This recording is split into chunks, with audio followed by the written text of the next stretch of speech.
प्यारे बच्चों नमस्कार। इस वीडियो लेक्चर में हम लोग एनसीईआरटी का चैप्टर 4 क्वाड्रेटिक इक्वेशन को डिस्कस करेंगे और ये मेरा पहला वीडियो है, तो हम कोशिश करेंगे इसको अच्छे से समझाने का और धीरे धीरे इस चैप्टर को खत्म करके फिर पूरे एनसीईआरटी को कोशिश करेंगे धीरे धीरे खत्म करें, 2 या 3 वीडियो एक हफ्ते में देकर। तो सबसे पहले हम लोग क्वाड्रेटिक इक्वेशन को डिस्कस करेंगे। तो उससे पहले थोड़ा सा पॉलिनोमियल के बारे में जान लेते हैं, क्योंकि क्वाड्रेटिक इक्वेशन को पढ़ने के लिए हमको पॉलिनोमियल की जानकारी होनी चाहिए। तो क्लास 9 में हम लोग पॉलिनोमियल के बारे में पढ़े थे। क्या पढ़े थे कि अगर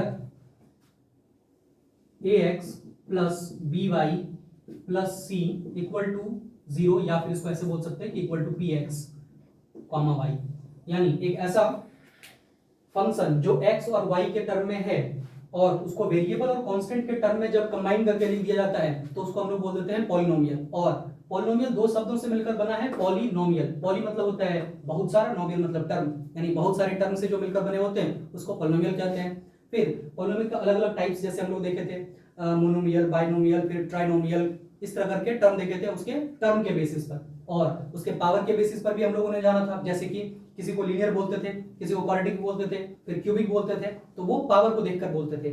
पावर मतलब कि इसमें वेरिएबल का पावर मैक्सिमम जितना होता था उसके बेसिस पे हम उसका नाम रखते थे। जैसे इस इक्वेशन को जो मैंने लिखा है यहाँ पर, इसमें ये वेरिएबल एक हो गया, यहाँ पर एक वेरिएबल, एक हो गया यहाँ पर वेरिएबल, तो इस पर मैक्सिमम पावर यहाँ 1 है, इसके ऊपर भी मैक्सिमम पावर 1 है।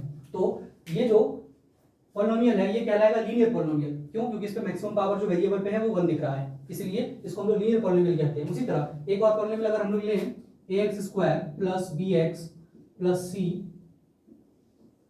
तो इसको कहेंगे हम लोग क्वाड्रेटिक पॉलिनोमियल। क्यों? क्योंकि इसमें पावर जो है मैक्सिमम वेरिएबल का जो पावर दिख रहा है वो 2 दिख रहा है, और उस केस में उसका नाम होता है क्वाड्रेटिक पॉलिनोमियल। और ये जो pxy या फिर px लिखते हैं इसका भी कुछ लिखने का मतलब होता है, और इससे हम लोग बहुत सारे इंफॉर्मेशन निकाल सकते हैं। जैसे अगर हमको कहीं पर लिखा हुआ दिखे कि f of x, इसको पढ़ते हैं हम लोग f of x यानी कि एक ऐसा फंक्शन या पॉलिनोमियल जो सिर्फ x के टर्म में है, यानी उस पूरे इक्वेशन में हर जगह जो कांस्टेंट होंगे, वेरिएबल होंगे, कांस्टेंट के साथ मल्टीप्लाई में, वो हर जगह x होंगे। उसी तरह यहां पर लिखे हैं pxy, इसका मतलब ये जो मेरा पॉलिनोमियल है वो x के टर्म में भी होगा और y के टर्म में भी होगा। ठीक, अब आते हैं कि हम लोग इससे पॉलिनोमियल से कैसे क्वाड्रेटिक इक्वेशन के बारे में जानते हैं कि कैसे ये इसका पार्ट है। तो अभी तुरंत मैंने कहा कि वो पॉलिनोमियल जिसका मैक्सिमम पावर यानी वेरिएबल का मैक्सिमम पावर जो है वो अगर 2 हो जाए, उस केस में उसको हम लोग क्वाड्रेटिक बोल देते हैं। और क्वाड्रेटिक इक्वेशन कब बनेगा? जब यही पॉलिनोमियल px जो है वो बन जाए ax² plus bx plus c, और इक्वल टू जब 0 आ जाता है, यानी इक्वेशन, किसी भी एक्सप्रेशन को इक्वेशन तभी बोलते हैं जब उसमें लेफ्ट हैंड साइड भी हो और राइट हैंड साइड भी हो। जैसे यहाँ पर इसमें ये हो गया लेफ्ट हैंड साइड, ये हो गया इसका राइट हैंड साइड, यानी कि बीच में इक्वल टू आ गए, तो इसको कहेंगे इक्वेशन। और अगर सिर्फ ऐसे लिखा हुआ रहे कहीं पर कि जैसे 3x² प्लस 2, तो इसको हम लोग इक्वेशन नहीं कहेंगे, इसको हम लोग एक्सप्रेशन बोल सकते हैं, पॉलिनोमियल बोल सकते हैं, लेकिन ये इक्वेशन नहीं कहलाएगा, क्योंकि हम लोग को क्वाड्रेटिक इक्वेशन पढ़ना है। तो हम लोग का जो जनरल केस होगा वो ऐसा होगा। अब हम लोग जब हम लोग क्लास 10 में पढ़ते हैं या फिर किसी भी क्लास में रहते हैं तो हम लोग को ये बार बार मन में सवाल उठता है कि सर इसको जो पढ़ रहे हैं इसका यूज कहाँ है रियल लाइफ में, हम लोगों का कहाँ इसका यूज करते हैं हम लोग। तो आज हम लोग वो भी देखेंगे इसका यूज कहाँ करते हैं।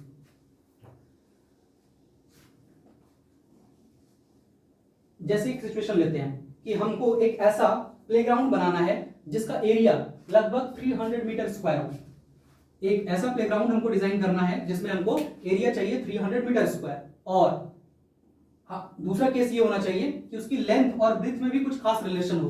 किस तरह का रिलेशन हो? अगर लेंथ उसका मान लेते हैं x है, तो उसका जो ब्रेड्थ अगर x है तो उसका जो लेंथ हो जाएगा वो दुगने से एक ज्यादा, यानी कि 2x + 1 हो जाना चाहिए। ऐसा हमें प्लेग्राउंड चाहिए। तो उसके लिए हम क्वाड्रेटिक इक्वेशन की मदद से आसानी से सॉल्व करके निकाल सकते हैं कि उसमें x क्या होगा और y क्या होगा, यानी कि एक तरह से लेंथ क्या होगा, विड्थ क्या होगा। ये हो गए इसके नॉर्मली यूज, और भी जगह पे यूज कर सकते हैं कुछ खास पजल्स को बनाने के लिए। जैसे अगर हम ऐसा सिचुएशन ड्रॉ करें कि 2 लड़के हैं a और b, इन दोनों के पास कंबाइंड मिलकर कुछ पजल्स हैं या फिर कोई पैसे हो सकते हैं, कुछ भी जो इन दोनों के पास है मिलाकर। अब वो कुछ भी हो सकता है, जैसे 45 ले लेते हैं, दोनों के पास मान लेते हैं मार्बल्स हैं, दोनों मिलाकर 45 है।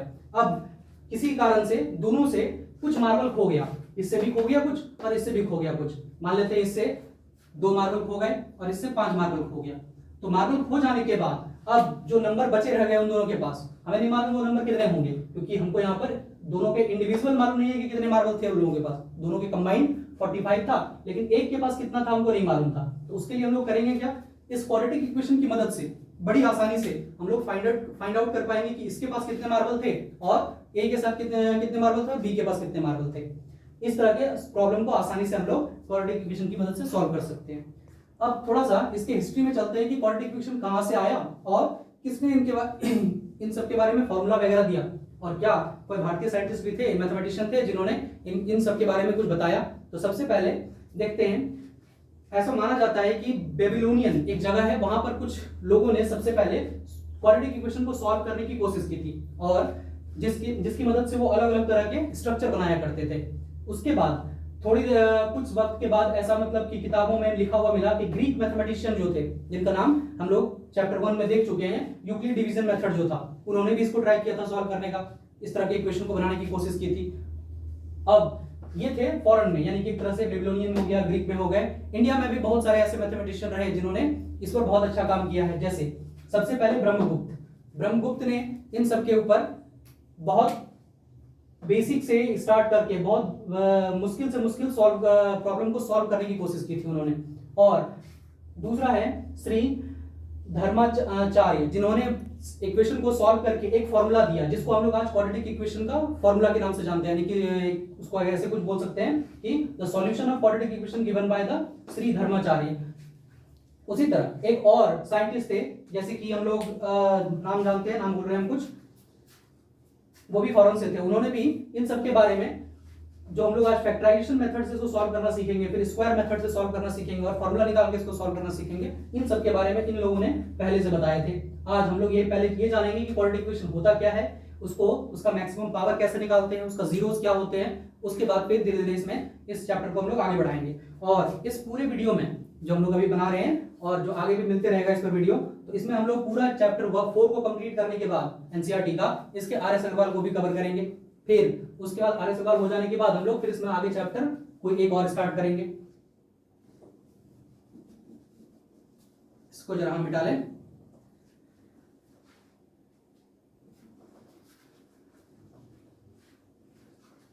अब आते हैं क्वाड्रेटिक इक्वेशन पर। तो क्वाड्रेटिक इक्वेशन का जो जनरल डेफिनेशन होता है उसको हम लोग इस प्रकार लिख सकते हैं कि it is an variable x। ये एक ऐसा इक्वेशन होता है जो कि x में हो सकता है, y में हो सकता है, यानी कि सिंगल वेरिएबल में हो सकता है। हम यहाँ x लेकर बताएं, या y भी हो सकता है, t भी हो सकता है, u भी हो सकता है, यानी कोई भी सिंगल वेरिएबल के फॉर्म में होगा। और एक इक्वेशन होता है जो कि इस फॉर्म में रहते हैं, ax² + bx + c = 0। लेकिन इसके साथ एक कंडीशन है कि यहाँ पर कभी भी a 0 नहीं हो सकता, यानी कि जो हाईएस्ट पावर यहाँ पर है उसके साथ जो कोफिशिएंट है उसको 0 नहीं कर सकते। अगर वो 0 हुआ तो फिर ये क्वाड्रेटिक इक्वेशन नहीं होगा। जिसमें कि a, b और c, ये जो तीन दिख रहे हैं यहाँ पर, ये कोफिशिएंट्स, ये कांस्टेंट होंगे यहाँ पर और भी रियल कांस्टेंट होंगे। यहाँ पर एक एग्जांपल लेते हैं इसके, 3x² + 4x + 2 = 0।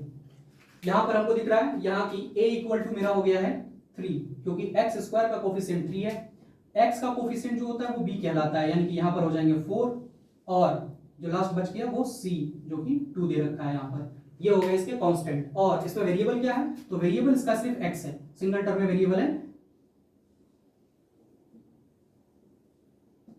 Variable = x। अब इस क्वाड्रेटिक इक्वेशन को हम लोग को सिर्फ आइडेंटिफाई करना है, जो क्वेश्चन हम लोग को दिया रहता है पहले चैप्टर 4.1 में जो दे रखे हैं सारे सवाल, उसमें बेसिकली हमको क्वाड्रेटिक इक्वेशन दिया हुआ रहता है, हमको उसको सॉल्व करके ये देखना होता है क्या वो क्वाड्रेटिक इक्वेशन है या नहीं है। अब है या नहीं है ये कैसे पता चलेगा, तो हम कोई भी इक्वेशन को अगर इस फॉर्म में लिख पा रहे हैं तो वो क्वाड्रेटिक इक्वेशन कहे जाएंगे, और इस फॉर्म में अगर वो नहीं लिखा पा रहा है तो क्वाड्रेटिक इक्वेशन नहीं होगा। तो हम लोग कोशिश करते हैं कुछ सवालों को देखने के लिए कि कैसे क्वाड्रेटिक इक्वेशन में कोई होता है या नहीं होता है।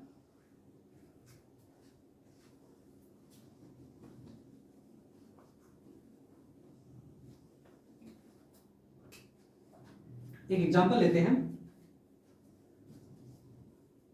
x - 2 x + 2 = 0।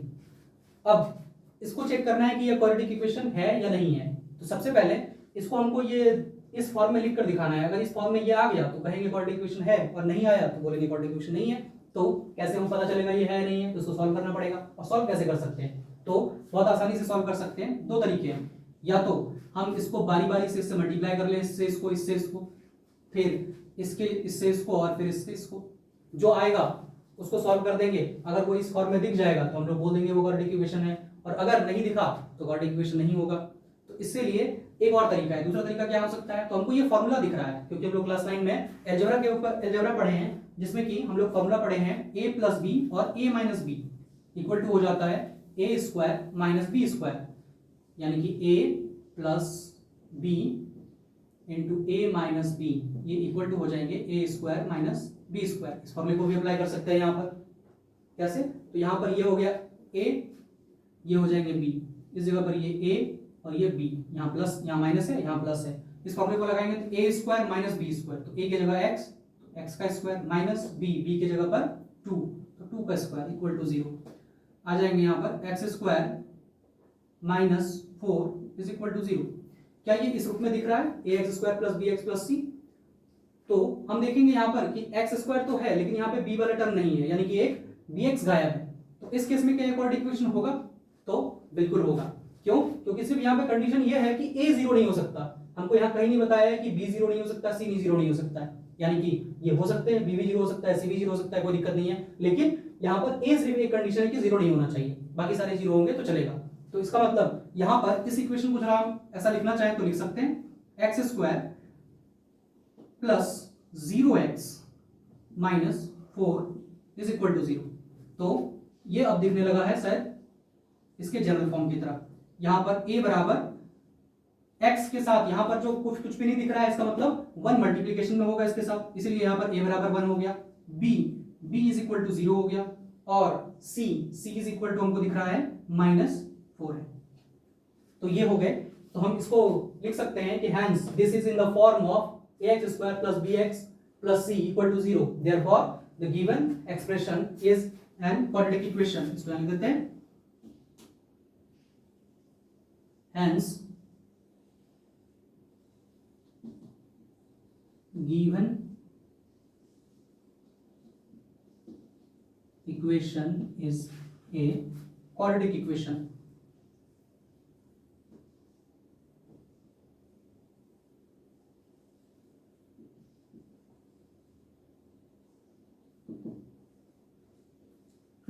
इसी तरह के और भी सवाल हो सकते हैं। तो हम लोग सबसे पहले एनसीईआरटी को सॉल्व करते हैं। यहाँ से एनसीईआरटी के एग्जाम्पल से लेकर के एक्सरसाइज का हर एक क्वेश्चन को सॉल्व करेंगे और फिर आर सवाल को देखेंगे। एनसीईआरटी के क्वेश्चन को देख लेते हैं।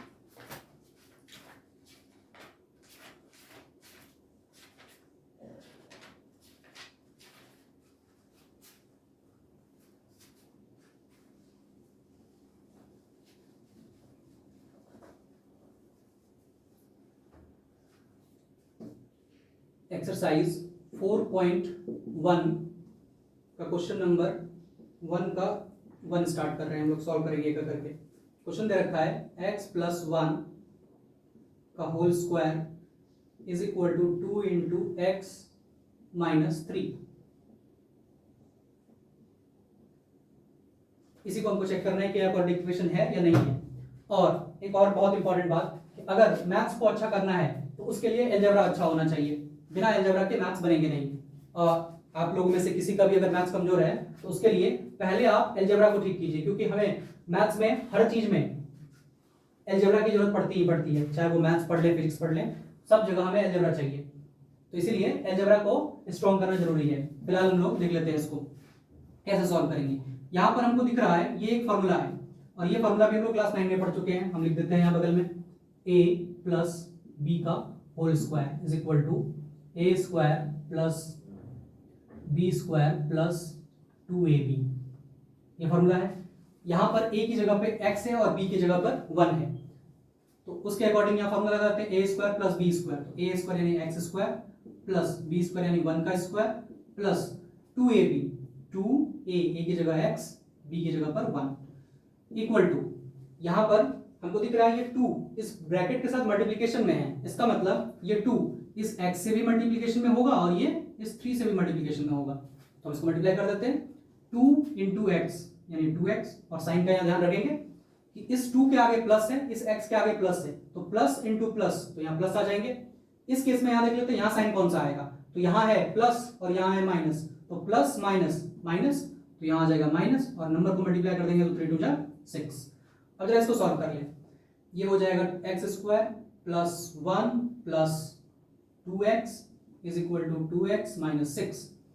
अब हमको यहाँ दिख रहा है 2x यहाँ पर भी है, 2x यहाँ पर भी है, इसको अगर हम उठा के इधर ले आए, X square plus 1 plus 2x minus 2x is equal to minus 6। लेकिन एक यहाँ इंपॉर्टेंट और बात बताना है कि हम लोग जो मैथ्स में बोलते हैं कि इसको उठाकर इधर ले गए या इसको उठा के इधर ले गए, बेसिकली मैथ्स के लैंग्वेज में इसको ऐसा नहीं बोला जाता है या ऐसा नहीं किया जाता है, उसको समझाने के लिए ऐसा बोल दिया जाता है। तो होता क्या है, तो एक लिख के दिखा देते हैं हम।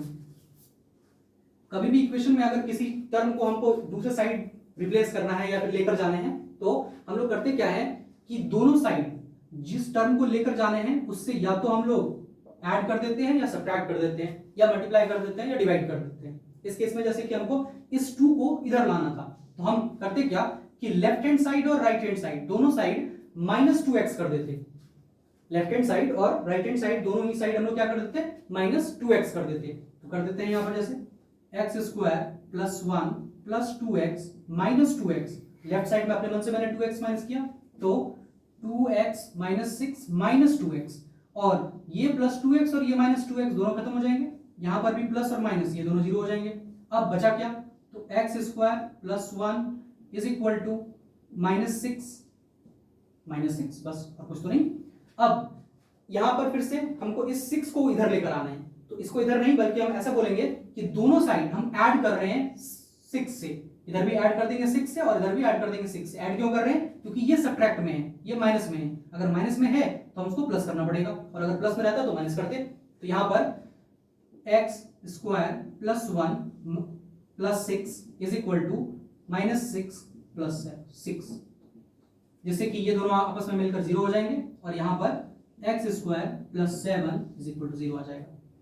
फिर इससे पहले वाले जो सवाल हम लोगों ने देखे थे वो भी इसी तरह कुछ आया था, जिसमें कि bx वाला टर्म यहाँ पर गायब है, तो इसका मतलब इसको हम लिख सकते हैं X square plus 0x plus 7 is equal to 0। ये हो गया मेरा standard form of quadratic equation, और क्योंकि ये इस फॉर्म में है तो हम बोल सकते हैं कि ये क्वाड्रेटिक इक्वेशन होगा, और होगा तो फिर उसी लाइन को फिर से यहाँ लिखेंगे, hence the given expression can be expressed in the form of ax square plus bx plus c equal to 0, therefore this is a quadratic equation। ये थे 1 का 1 नंबर। इसी के 2 नंबर को देख लेते हैं, एक और क्वेश्चन है इसमें।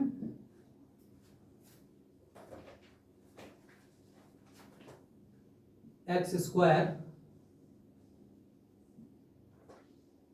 Minus 2x equal to -2 3 minus X. ये सवाल माइनस प्लस के लिए अच्छा है। यहाँ देख लेते हैं इस सवाल को कैसे बनाएंगे। तो सबसे पहले हमको लेफ्ट हैंड साइड में दिख रहा है कि ये सॉल्व है पहले से, इसमें हमें कुछ नहीं करना है क्योंकि इसको हम लोग कुछ कर भी नहीं सकते, ना फॉर्मूला है ना कुछ है, तो हमें यहाँ राइट साइड को सॉल्व करना है। इसको वैसे के वैसे लिखते चले जाएंगे, X square minus 2x is equal to, अब यहाँ पर साइन कौन सा होगा ये हमें डिसाइड करना पड़ेगा। जैसे हमने यहाँ बताया था कि यहाँ पर साइन यहाँ पे प्लस आया था, क्योंकि यहाँ भी प्लस था यहाँ भी प्लस था, तो प्लस प्लस गुना होके प्लस ही आ गए थे। लेकिन इस केस में वैसा नहीं है, यहाँ पर माइनस है यहाँ प्लस है, तो प्लस माइनस माइनस, यहाँ माइनस आ जाएंगे, और जब नंबर गुना होगा तो 3 2 6। और अब यहाँ पर कौन सा साइन पड़ेगा, यहाँ पे माइनस यहाँ भी माइनस, माइनस माइनस प्लस हो जाता है, ये प्लस हो जाएंगे। 2 इंटू एक्स तो 2x, ये हो गया। अब फिर से इसको सॉल्व कर लेते हैं। इस बार हम इस 2x को उठाकर इधर लाना चाहते हैं, तो इस 2x को या तो ऐसे बोल सकते हैं कि 2x को उठा के इधर ले आओ, या फिर दोनों साइड सब्ट्रैक्ट कर दो -2x, दोनों ही कर सकते हैं। तो फिलहाल हम लोग जो आसान होगा उसी को लेकर चलते हैं, -2x, इसको इधर ले आएंगे तो -2x इज इक्वल टू -6।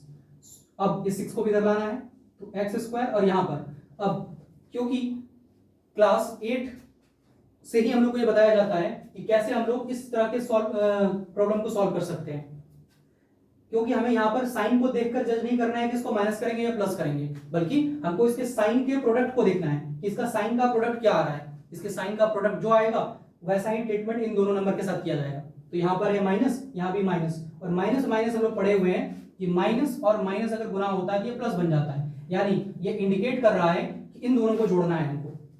और साइन फिर क्या पड़ेगा यहाँ पर, तो साइन वो पड़ता है जो दोनों में से बड़ा होता है, इन दोनों डिजिट में जो बड़ा होगा उसका साइन यहाँ होगा, लेकिन यहाँ पर तो दोनों सेम है, इसका मतलब कोई दिक्कत ही नहीं है, माइनस ही लगेगा। और माइनस ये दोनों को ऐड करना था, 2 + 2 4, और वेरिएबल अपने साथ x लेकर आएगा।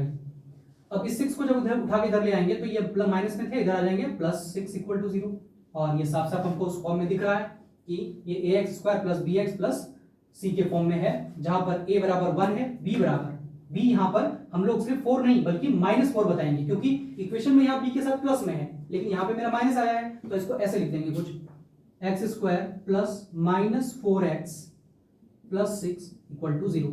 तो b के जगह पर यहाँ पर आ रहा है -4, यहाँ पे b बराबर -4 हो जाएंगे। अब सेम लाइन यहाँ पर लिखेंगे, given equation can express in the form of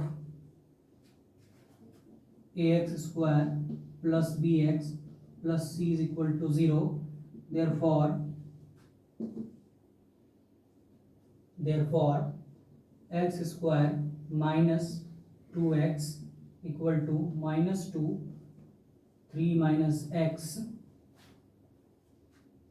is a quadratic equation।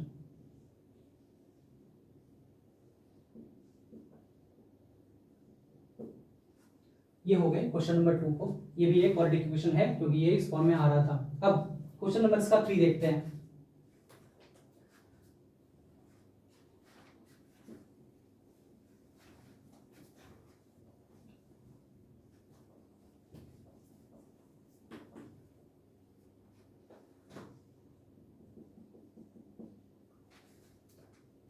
Question है x - 2x + 1 = x - 1 x + 3, इसे सॉल्व करना है। यहां पर भी हमें बस इस इक्वेशन को पूरा सॉल्व कर लेना है, सॉल्व करके इस फॉर्म में ले आना है। अगर आ जाता है तो क्वाड्रेटिक इक्वेशन होगा, नहीं आता है तो नहीं होगा, देखते हैं ट्राई करके होता है या नहीं होता है। तो इस तरह के जब इक्वेशन रहेंगे तो इसको सॉल्व करने के लिए हम जरा यहाँ देख लेते हैं इस तरह को कैसे सॉल्व करते हैं। सबसे पहले अगर a + b * c + d है और इसे हमें मल्टीप्लाई करना है, तो हमें करना क्या होता है कि फर्स्ट ब्रैकेट का कोई एक टर्म ले लेना है और इस नंबर को इस ब्रैकेट के दोनों ही डिजिट से मल्टीप्लाई किए जाएंगे। अगर 2 है तो 3 रहेगा, तीनों से, 4 रहेगा, चारों से। यहाँ 2 है तो हम दोनों से मल्टीप्लाई करेंगे, यानी कि इस a को इस c से भी मल्टीप्लाई करना है और इस d से भी मल्टीप्लाई करना है, यानी a * c और फिर a * d, और यहाँ साइन वैसे ही लिखेंगे मल्टीप्लाई करके कि इसका प्लस है, इसका प्लस है, तो प्लस प्लस प्लस रहता है। अब नेक्स्ट लाइन, अब यहाँ पे क्या पड़ेगा, तो अब फिर से इसका काम हो गया। अब जो सेकंड डिजिट इसमें बच गए इसको भी अब दोनों से मल्टीप्लाई करना है, इससे भी और इससे भी मल्टीप्लाई करके देखते हैं। तो b * c यानी कि bc, और साइन कौन सा पड़ेगा यहाँ पर, तो यहाँ प्लस यहाँ भी प्लस, तो प्लस प्लस प्लस, यानी b * c bc, फिर b * d और यहाँ भी प्लस यहाँ भी प्लस, तो ये प्लस bd। ये हो गया इसको सॉल्व करने का तरीका। तो इसी तरीके को हमें यहाँ लगाना है। तो यहाँ पर हमको 2 ब्रैकेट दिख रहे हैं, एक में x है -2, एक में है x + 2। अब इसको सॉल्व करते हैं।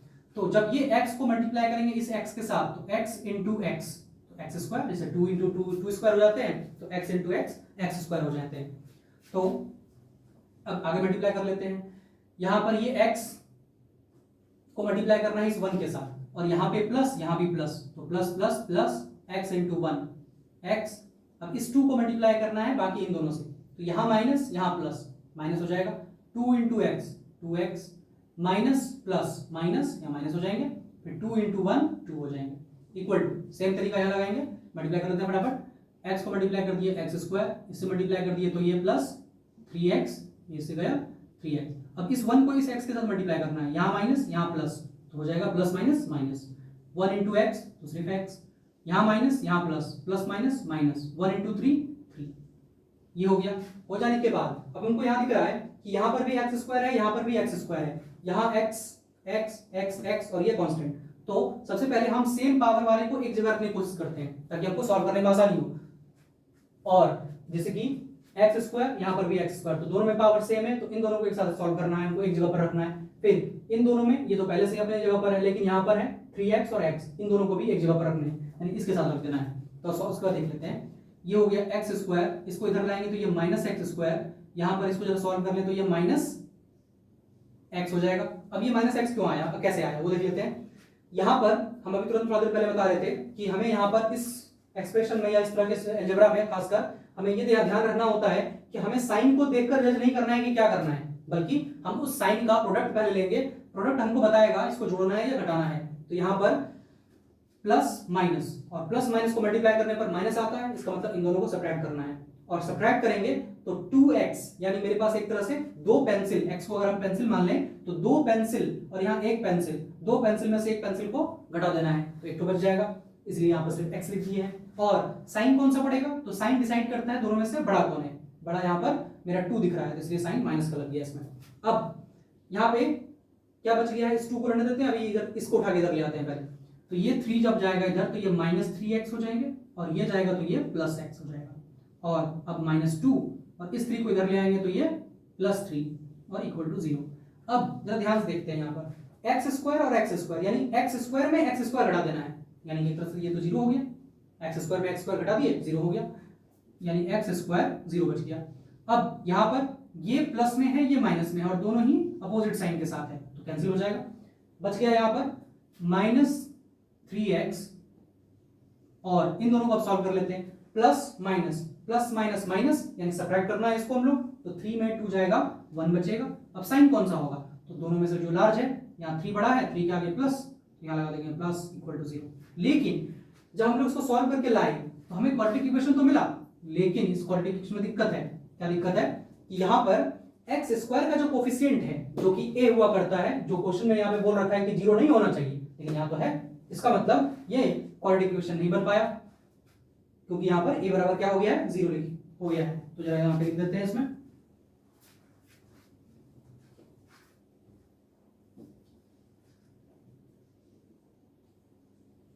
here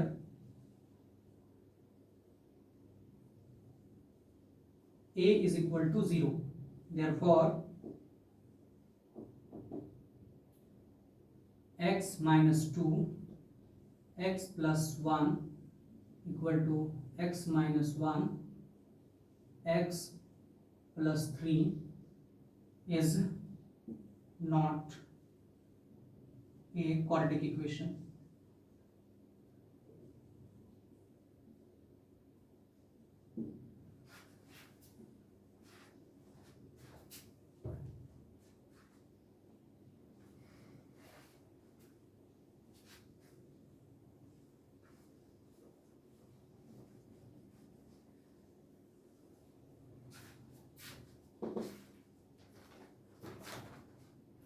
इसके बाद एक और क्वेश्चन लेते हैं।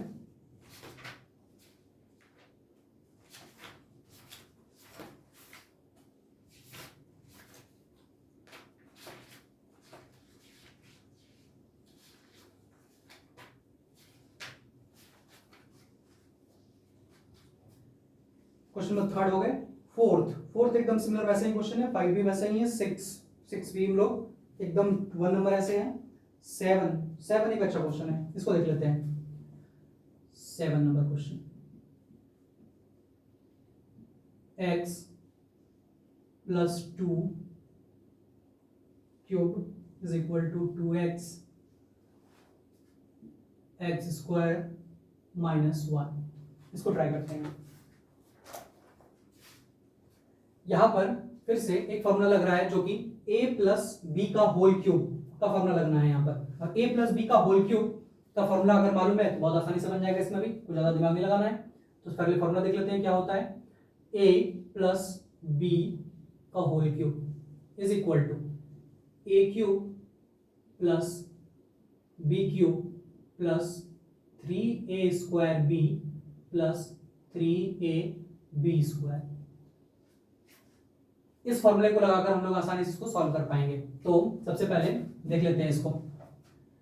ए की जगह पर यहाँ x है, बी की जगह पर यहाँ 2 है, और a का क्यूब और b का क्यूब दोनों का ही क्यूब करके लिखना है हमको प्लस के साथ। तो यहाँ पर x का क्यूब प्लस 2 का क्यूब, फिर प्लस 3a का स्क्वायर, a की जगह पर x यानी x का स्क्वायर इंटू b, b की जगह पर यहाँ 2 तो इंटू 2, फिर प्लस 3a इंटू बी का स्क्वायर, तो a की जगह x इंटू बी का स्क्वायर यानी 2 का स्क्वायर, और इक्वल टू क्या है यहाँ पर, इक्वल टू है 2x x स्क्वायर माइनस 1। इसको भी हम मल्टीप्लाई कर सकते थे, नेक्स्ट टाइम में कर देते हैं इसको।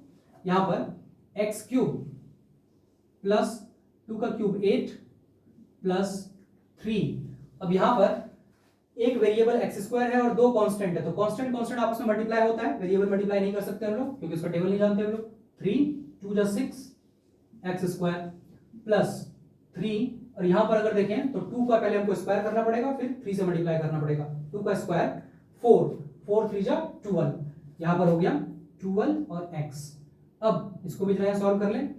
ये सेम सिचुएशन ऐसा ही है कि हमको मल्टीप्लाई करना है बारी बारी से ब्रैकेट के अंदर, तो ये 2x मल्टीप्लाई होगा इस x के साथ, 2x इस x के साथ मल्टीप्लाई होगा तो इस x स्क्वायर के साथ।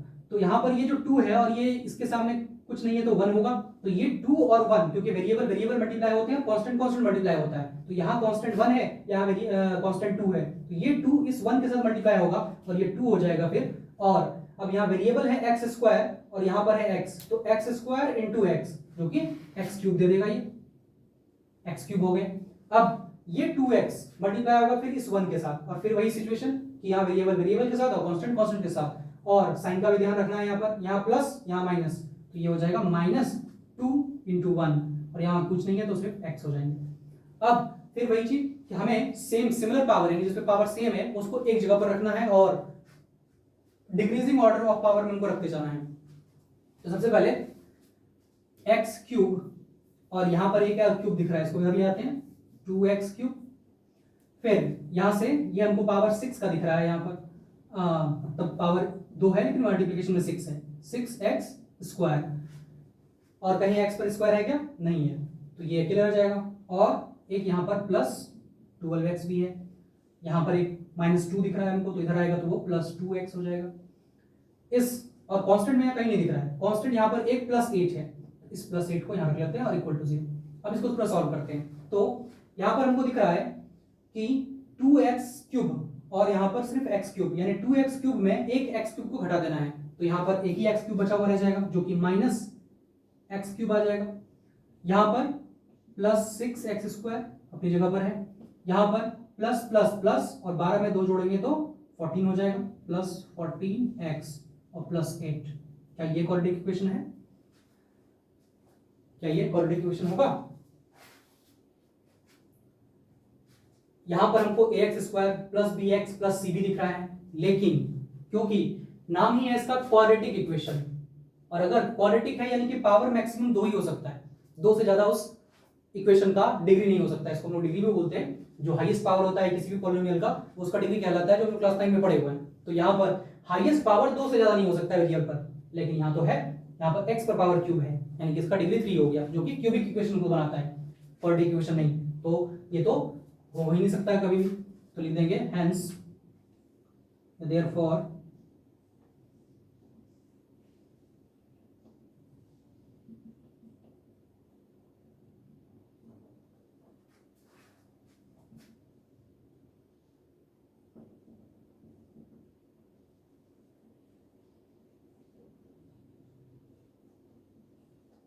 Quadratic equation, hence it can't be a quadratic equation। और क्यों नहीं हो सकता है, क्योंकि इसका ये हाईएस्ट पावर जो है वो 3 चला गया है, जिसके कारण ये क्यूबिक इक्वेशन हो गया है, जिसके कारण ये क्वाड्रेटिक इक्वेशन नहीं हो सकता है।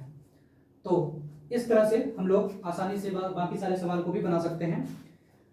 क्वेश्चन नंबर 8, क्वेश्चन नंबर 8 भी एकदम ऐसा ही है, बस यहाँ पर इसमें प्लस की जगह माइनस लग गया है, और उसका भी फॉर्मूला यहाँ लिख देते हैं, a - b का whole cube is equal to हो जाते हैं a cube minus b cube minus ये लिख जाएंगे 3a square b plus 3ab square. बस इस फॉर्मूले को यूज कर लेना है जिससे कि आसानी से ये बन जाएगा, क्वेश्चन नंबर 8 बन जाएंगे। उसी तरह इसके क्वेश्चन नंबर 2 में कुछ वर्ड प्रॉब्लम है, इस वर्ड प्रॉब्लम को भी देख लेते हैं।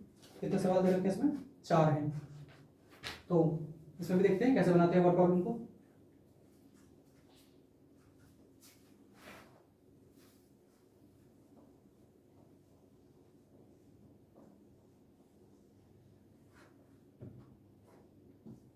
एक्सरसाइज था ये 4.1 का क्वेश्चन नंबर 2 का 1 नंबर है।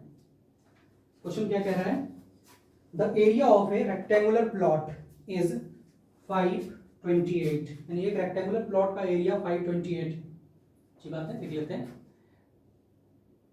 Area of rectangular plot equal to 528 metre square. The length of the plot is 1 more than twice of its breadth. थोड़ा देर पहले जो सिचुएशन लिए थे वही सिचुएशन सेम है कि यहां पर जो उसका लंबाई होगा उसके चौड़ाई से यानी विड्थ से दुगने से एक ज्यादा होगा, यानी twice plus 1। That means if we consider the length of the width of rectangular plot is x, then its length is 2x plus 1. Now look here. Let the length length not width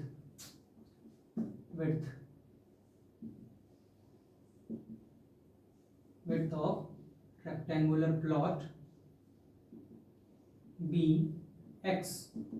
हमने उसके width की लंबाई को x मान लिया, और अगर width की लंबाई x मान लिए तो इसका मतलब इसका लेंथ इसका हो जाएगा, length is equal to twice यानी इसका दुगुना और प्लस 1 यानी 2x प्लस 1 हो जाएगी इसके लेंथ। और अगर हमको किसी भी रेक्टेंगल का लेंथ और विड्थ मालूम है तो उसका एरिया का फॉर्मूला हम लोग पढ़े हुए हैं, एरिया निकाल सकते हैं हम लोग। तो जरा लिख लें इसका एरिया का फॉर्मूला क्या होता है? एरिया बराबर area is equal to L into b. तो area is equal to L की जगह पर लिख देंगे 2x प्लस 1 इंटू बी की जगह पर x लिख दिए। अब एरिया बराबर हमको पहले से निकाल के दे रखा है कि प्लॉट का एरिया है कितना आखिरकार। तो यहां पर जैसे प्लॉट का एरिया दे रखा है 528 मीटर स्क्वायर, तो हम लोग यहां पर एरिया की जगह पर पुट कर सकते हैं 528 मीटर स्क्वायर। और अब इसको सॉल्व कर देते हैं, क्योंकि ये सवाल प्रीवियस सवाल ऐसा बन गया, कुछ इस तरह का सवाल हो गया है। हमको इधर सॉल्व करना नहीं है, एक साइड पहले से सॉल्व किया हुआ है, हमें सिर्फ इस साइड सॉल्व कर देने हैं, जिससे कि मेरा क्वाड्रेटिक इक्वेशन बनकर आ जाएगा। इसमें हमें क्वाड्रेटिक इक्वेशन को ही शायद ड्राइव करना है। Replace the following for a quadratic equation, बिल्कुल इसमें हमें क्वाड्रेटिक इक्वेशन को ही बस रिप्रेजेंट करके दिखाना है। तो गुना कर लेते हैं इसको पहले आगे लिख लेते हैं। x plus 1 is equal to 528। Now इस x को मल्टीप्लाई जब इसके साथ करेंगे तो यहां पर 1 into 2x into x square 1 into 1 और x 1x equal to 528। 2x square plus x minus 528 को इधर ले आएंगे तो माइनस में हो जाएगा इक्वल टू 0। ये हो गया उस फील्ड के लिए क्वाड्रेटिक इक्वेशन। और इस क्वाड्रेटिक इक्वेशन को अगर हम लोग सॉल्व करना सीख जाएं, अगर नीचे दिए हुए क्वाड्रेटिक इक्वेशन को सॉल्व कर लें तो हम लोग फिर इस रेक्टेंगुलर फील्ड का लेंथ क्या होगा और विड्थ क्या होगा फिर फाइंड आउट कर लेंगे। बस हमें इसमें बस क्वाड्रेटिक इक्वेशन लिख के दिखाना है, तो सॉल्व नहीं करना है। सॉल्व हम लोग अगला लेक्चर में इसको सॉल्व करना सीखेंगे।